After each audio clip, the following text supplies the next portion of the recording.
Alors les molécules d'ADN sont de très très longues molécules qui sont très fortement compactées en plus et qui sont contenues dans le noyau et qui ne peuvent pas sortir de ce noyau. Cependant, la synthèse des protéines se fait, elle, dans le compartiment cytoplasmique. Donc la séquence d'un allèle doit d'abord être copiée sur la portion d'un gène et sa copie doit être exportée vers le cytoplasme où elle sera utilisée pour la fabrication de la protéine. La première étape va être appelée la transcription, elle a lieu dans le noyau, et la seconde va être appelée la traduction, elle aura lieu dans le cytoplasme.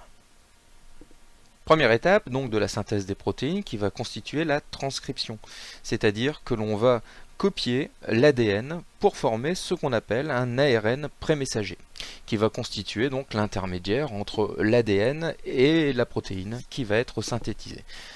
Intéressons-nous à cet ARN prémessager. Profitons-en pour faire un bref rappel sur la molécule d'ADN qui est composée en fait de deux chaînes complémentaires. Et chaque chaîne va être formée d'une succession de nucléotides qui sont complémentaires.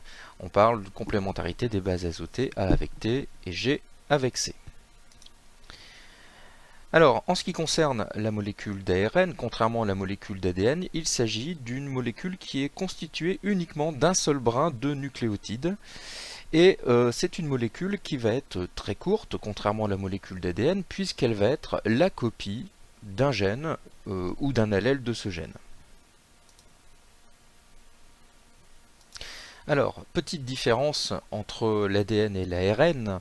En ce qui concerne l'ARN, le sucre va être différent. Dans l'ADN, on avait un désoxyribose, le D de ADN, tandis que dans la molécule d'ARN, eh bien, on a le ribose qui remplace le désoxyribose, donc on a le R de ARN, acide ribonucléique.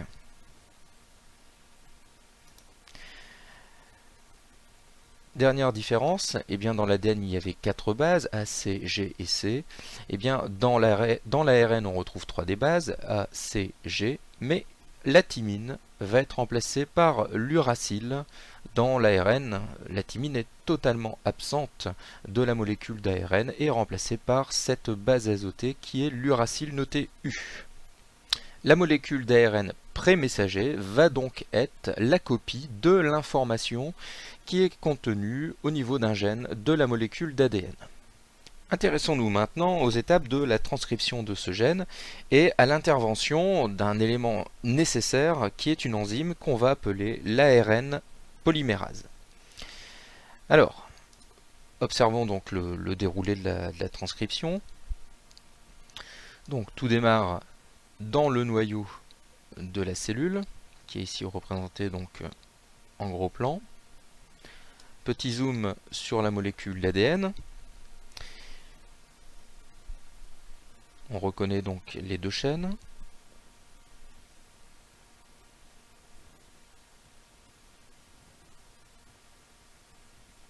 Alors, une enzyme qui est ici représentée, l'ARN polymérase, va se fixer au niveau d'une séquence de nucléotides particulière qu'on va appeler la séquence d'initiation ou promoteur.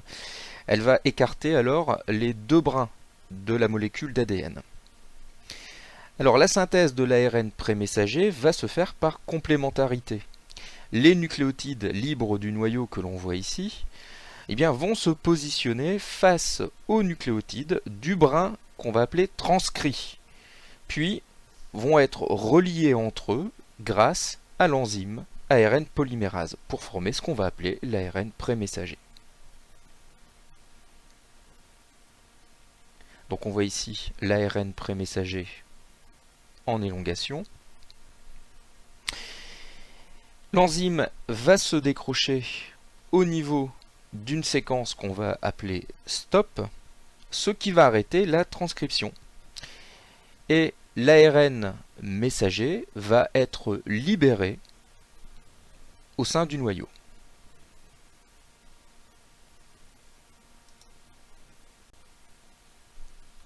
Alors cet ARN prémessager peut subir une maturation dans le noyau avant d'être exporté dans le cytoplasme. Et cette maturation va conduire de l'ARN prémessager aux ARN messagers.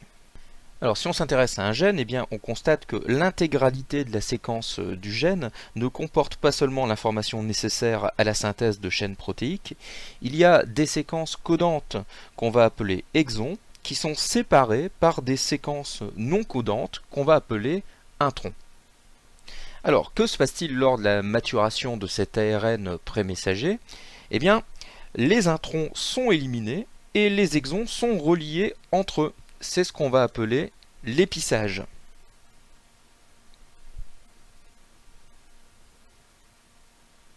Et l'épissage permet d'aboutir ici à un ARN messager, cette fois-ci qu'on va dire ARN M, ou ARN messager ou ARN mature. ARN messager, donc on a ici un zoom sur le noyau, eh bien, va sortir par ces petits éléments qu'on appelle les pores nucléaires et se retrouver dans le cytoplasme où vont se trouver donc les outils de traduction. Thème de correspondance entre la séquence de l'ARN messager et la séquence de la protéine va être constitué par ce qu'on appelle le code génétique. Donc vous avez ici le tableau du code génétique, donc avec 3 entrées, première base, deuxième base, troisième base. Et le code génétique va donner la correspondance entre un triplet de nucléotides de l'ARN messager et un acide aminé, parmi les 20 possibles, de la protéine. Ainsi, il donne les règles permettant la traduction d'une séquence de nucléotides en une séquence d'acides aminés. Alors, pour utiliser ce tableau du code génétique, c'est très simple. Eh bien, si par exemple vous avez une séquence ACU, par exemple, eh bien, on prend la première base, A, on est dans cette ligne ici. C, on fait l'intersection, on est donc dans cette cellule ici. Et U, eh bien, il suffit de lire ici U, A, C, U. Eh bien, il s'agit de l'acide aminé thréonine. Donc, sur l'ARN messager, si on a un triplet de nucléotides ou encore appelé codon, A, C, U, eh bien, il correspondra, il sera traduit dans la protéine en un acide aminé qu'on va appeler thréonine. Alors, ce code génétique possède 3 caractéristiques. Tout d'abord, il est répétitif ou redondant. Vous constatez par exemple pour la leucine, comme pour d'autres acides aminés, qui peuvent être codés par plusieurs codons. Deuxièmement, il n'est pas ambigu, c'est-à-dire que quand vous avez un triplet de nucléotides ou un codon, il donne toujours le même acide aminé. Il comporte aussi des codons qu'on va appeler des codons stop, c'est-à-dire on le verra, qui vont permettre l'arrêt de la traduction. Donc il ne code pas pour un acide aminé. Et enfin, ce code génétique, il est universel, c'est-à-dire qu'il est identique pour tous les êtres vivants sur Terre, à quelques exceptions près. Alors, la synthèse des protéines va commencer par la fixation d'un ribosome sur le codon initiateur de l'ARN messager. Alors, vous avez ici donc le ribosome qui est constitué d'une petite sous-unité et d'une grande sous-unité. Ce ribosome va jouer le rôle d'une tête de lecture et va avancer le long de l'ARN messager et va associer à chaque triplet de nucléotides un acide aminé correspondant. Alors voyons les premiers acides aminés, par exemple, d'une chaîne polypeptidique. Donc lecture du codon AUG, qui est le codon initiateur. Suivant la règle du code génétique AUG, il s'agit donc de la méthionine, premier acide aminé qui va être fixé. Le ribosome va ensuite lire le triplet de nucléotides ou codon suivant, UGC, donc UGC correspond à l'acide aminé cystéine, et entre les deux acides aminés va faire une liaison peptidique. Et il va ainsi se déplacer de triplet de nucléotides, de codon en codon, donc de triplet de nucléotides en triplet de nucléotides, à chaque fois en associant le bon acide aminé et en reliant cet acide aminé à la chaîne qui vient juste d'être créée précédemment par une nouvelle liaison peptidique. Alors accélérons un petit peu le processus. Donc on voit ici l'élongation de la chaîne polypeptidique. Et finalement, Comment tout cela va-t-il se finir? Eh bien, on y arrive presque. On est ici donc au dernier acide aminé qui va être positionné. Et quand on rencontre le triplet nucléotide triple U, par exemple, qui est un codon stop, le ribosome se dissocie et de l'ARN messager, et finalement la protéine, la chaîne polypeptidique, va être libérée dans le cytoplasme, où elle pourra être utilisée donc dans la cellule ou être exportée.